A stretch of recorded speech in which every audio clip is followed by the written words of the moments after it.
کی کیا شان ہوگی؟ تو ہم کیوں نہ کہیں کہ سب سے بالا ہو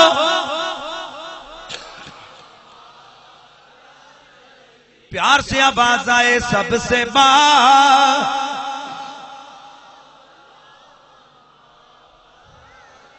خلق سے اولیاء اولیاء خلق سے اولیاء اولیاء سے رسول اور رسولوں سے تھکے ہوئے نہیں بیٹھنا، حشاش چہرہ لے کر بیٹھو اور رسول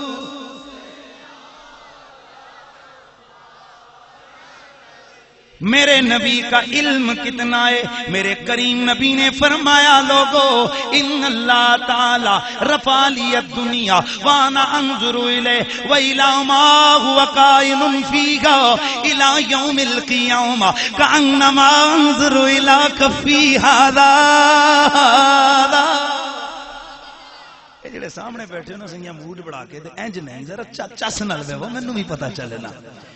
میرے کریم نبی نے فرمایا لوگو اللہ نے میرے لیے یہ ساری کائنات اس طرح عیاں فرما دی، میں قیامت تک ہونے والے ہر واقعے کو اس طرح دیکھ رہا ہوں جیسے مجھے اپنے ہاتھ کی ہتھیلی نظر آ رہی ہے۔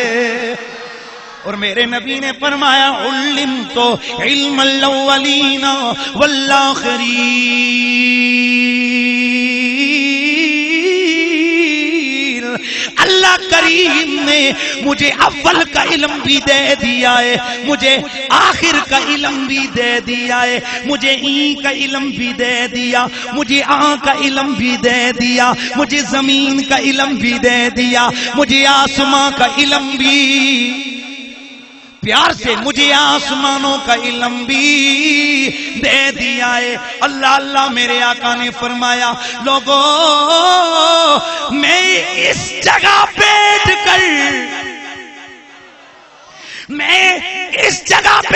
کر تمہیں یہ خبر دے رہا ہوں کہ جب میرا مہدی مکے میں آئے گا، پھر میرا مہدی جہاد فرمائے گا، پھر وہ ترکی تک فتح کرتے کرتے کرتے چلے جائیں گے، ان کے ساتھ اس وقت چنے ہوئے لوگ ہوں گے۔ فرمائے اتنے میں شیطان یہ خبر اڑائے گا کہ لو مکہ پہ حملہ ہو گیا ہے، حضرت امام مہدی 10 بندوں کو توجہ رہے، حضرت امام مہدی 10 سواروں کو چنیں گے، جاؤ تم پتہ کر کے آؤ کہ کیا ایسا ہوا ہے یا نہیں۔ میرے آقا فرماتے ہیں رب کعبہ کی قسم میں ان سواروں کو بھی جانتا ہوں، ان کے باپوں کا بھی مجھے نام آتا ہے، اور جس رنگ کے گھوڑوں پہ بیٹھ کر وہ جائیں گے مجھے ان کے گھوڑوں کا رنگ بھی پتا ہے۔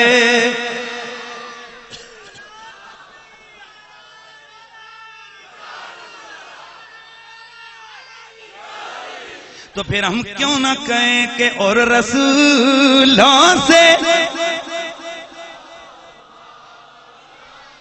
پی اور رسول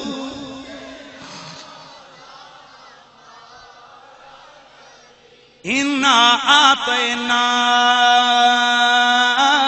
کل کوثر، او سونا حبیب ہم نے آپ کو کثرت علم عطا فرمائی ہے۔ امام راضی فرماتے ہیں کوثر کا ایک معنی اور ہے، اور راضی جلدی بولو۔ امام راضی نے فرمایا کوثر سے مراد ہے معجزہ۔ کیا مراد ہے؟ اونچا بولو۔ کوثر سے مراد معجزہ، تو اب مانا ہوگا انا آتینا کل کوثر، آ میرا سونا حبیب ہم نے آپ کو معجزوں کی کثرت عطا فرمائی ہے۔ بلکہ یہاں تک کہ میرے رب کے قرآن نے ایک وضاحت اور کر دی ہے، فرمایا لقد قد جاءکم برہان من ربکم، او لوگو میرا نبی اتنے کمال والا ہے کہ یہ سر سے لے کر پاؤں تک خود معجزہ بن کے آیا ہے۔ توجہ ہے، کثرت معجزات آتی ہے۔ اب میں ذرا ایک چند وضاحت کی جملہ عرض کر دوں۔ یہ کل کائنات ہے نا، کل کائنات، اس میں میرے نبی کا نام چلتا ہے۔ تھک گئے بولے تجھے؟ میرے نبی کا اختیار چلتا ہے، میرے نبی کی مرضی چلتی ہے۔ وہ لانتی ہے جو یہ کہے کہ جی نبی کا کوئی اختیار نہیں، وہ گندا ہے کہ جو یہ کہے کہ نبی کو کوئی پتہ نہیں، وہ بے وقوف ہے، وہ جاہل ہے، اس کو اٹھا کر گندے نالا لئی میں ڈالا جائے، گندے نالے میں پھینکا جائے اس گندے عقیدے کو جس میں یہ دعوت دی جاتی ہے بس صرف اللہ ہے، باقی تو کچھ بھی نہیں ہے۔ اگر باقی کچھ نہیں ہے تو اللہ نے ویسے ہی اتنے نبیوں کو بھیجا ہے۔ پھر اللہ کو چاہیے تھا نا جماعتیں بڑھا کے پہ ہی دیتا۔ تو بستریاں لیں، تو لوٹیاں لیں، تو ٹینڈل ہیں، تو پنڈل ہیں، تو ونڈل ہیں، جاؤ۔ اگر اللہ کے بغیر اور کوئی نہیں تو پھر یہ نبیوں اور ولیوں کا تصور قرآن نے کیوں دیا ہے؟ یہ کہنا کہ صرف اللہ کو مانو باقی کسی کو نہ مانو، یہ کفر ہے۔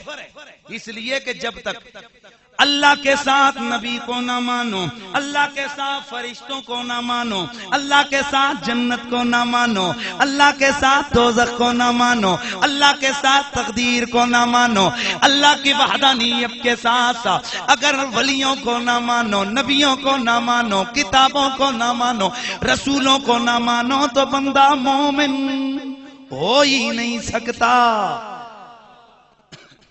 لہذا ہم کہتے ہیں ہم اللہ کو مانتے ہیں، نبی کو بھی مانتے ہیں۔ مجھے اس دن شاہ جی رپورٹ ملی کہ وہ صاحب ایک آئے تھے بڑے دوروں، انہوں نے امپورٹ کر کے آندے تے انہوں نے جناب امپورٹ ایکسپورٹ تو چلتا رہتا ہے نا، انہوں نے آ کر جناب دعوت دی، انہوں نے کہنے لگا جی نعرے لاؤ، کون اللہ ہی، کون اللہ ہی، دیکھتا کون اللہ ہی، سنتا کون اللہ ہی، مانو کس کو اللہ ہی۔ میں کہا یہ کون سے آ گئی بھائی؟ اگر یہ قانون رکھا جائے کہ اللہ ہی کو مانو باقی کسی کو نہ مانو تو یہ تو کفر ہے۔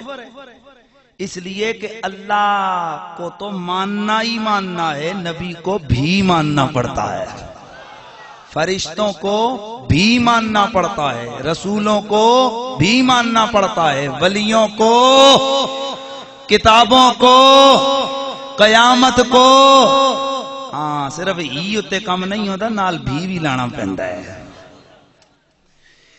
تو پھر ہم کیوں نہ کہیں کہ کرم بدیلی رسولوں کی ہو،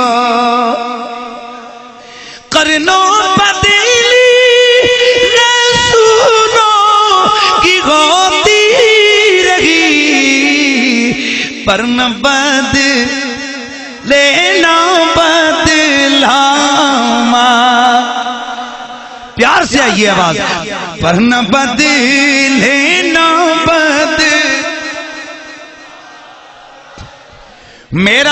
میرے نبی کو رب نے کثرت معجزات عطا فرمائے گئے۔ حضرت داؤد کا معجزہ ہے، لوہے کو ہاتھ میں پکڑتے گئے، لوگوں لوہے کو ہاتھ میں پکڑتے گئے، وہ کپڑا بن جاتا ہے، جدھر گرا لگائیں لگ جاتی ہے، جو چیز بنائیں وہ بن جاتی۔ کپڑے سے مراد یہ یعنی نرم ہو جاتا ہے، جیسے اس کو جدھر موڑے مڑ جاتا ہے۔ انہوں نے بنا دی زرا، کیا بنایا؟